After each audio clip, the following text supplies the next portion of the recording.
আমি ভালো আছি। ওষুধ দিচ্ছে, খাবার দিচ্ছে, থাকার জায়গা দিচ্ছে, আলহামদুলিল্লাহ। সারা জীবন মানুষের বাড়ি বাড়ি গিয়ে কোরআন পড়িয়েছেন, সেই আয়েই চলেছে সংসার। কিন্তু শেষ বয়সে এসে এই মানুষটির মাথার উপর ছাদটুকুও রইল না। প্যারালাইজ ছেলেকে নিয়ে আশ্রয় নিতে হলো একটি পরিত্যক্ত নির্মাণাধীন ভবনে। সালেহা বেওয়ার এই অসহায় জীবনের কথা বিভিন্ন গণমাধ্যমে ছড়িয়ে পড়লে এগিয়ে আসে বগুড়ার সারিয়াকান্দি উপজেলার রামচন্দ্রপুর বাজার এলাকার old and child care home. মা আর ছেলে দুজনেই পেলেন আশ্রমের ছাদ, গরম খাবার আর একটু মানবিক উষ্ণতা। আমি ভালো আছি। ওষুধ দিচ্ছে, খাবার দিচ্ছে, থাকার জায়গা দিচ্ছে, আলহামদুলিল্লাহ। আল্লাহ যেন ওনার ভালো করে ভাই। খুব অসহায়ের মধ্যে মধ্যে পড়েছিলাম ভাই। আমি খুব থাকার জায়গা ছিল না, আমি রাস্তাঘাটে পড়েছিলাম মাকে নিয়ে। ডাক্তার সাহেব সেখান থেকে নিয়ে এসে আমাদেরকে খাওয়াচ্ছে, মাথা তেল দিয়ে দিচ্ছে দোকানের থেকে, একটু আগে তেল নিয়ে আসলো। দেশের মানুষকে প্রতিদিন সুরক্ষিত রাখার প্রত্যয় নিয়ে সেফটি কেবলস সহ এলো সেফ সিলিং ফ্যান।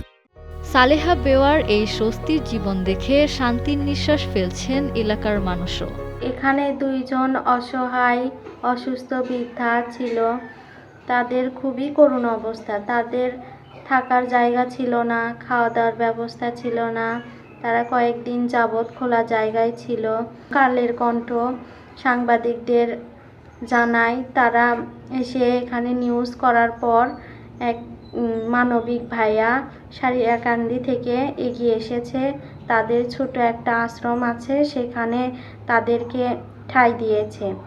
তবে আশ্রমটি এখন কানায় কানায় পূর্ণ। সালেহার মতো আরও অনেকে আশ্রয়ের অপেক্ষায়। সরকারি সহযোগিতা পেলে আরও বেশি অসহায় মানুষের পাশে দাঁড়ানো সম্ভব হবে বলে জানালেন আশ্রমের প্রতিষ্ঠাতা।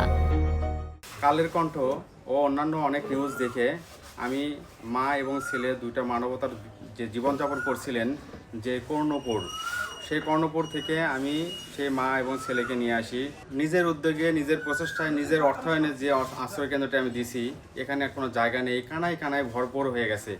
এখানে অনেক অসহায় মানুষ আমি রাস্তাঘাট থেকে দেখি, এখনও আছে, আমাকে কল দেয়, কিন্তু আমি নিয়ে আসতে পারি না, শুধু তাদের একটু ঘর নির্মাণের জন্য।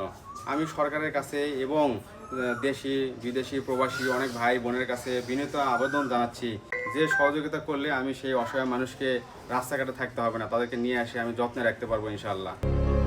রাস্তার পরিত্যক্ত ভবন থেকে আশ্রমের উষ্ণ বিছানায় সালেহা বেওয়ার গল্পটা শেষ পর্যন্ত একটু সুন্দর হলো।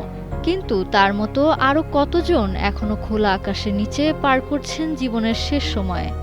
সরকার ও সমাজের বিত্তবানদের একটু মনোযোগই পারে এই মানুষগুলোর জীবন বদলে দিতে।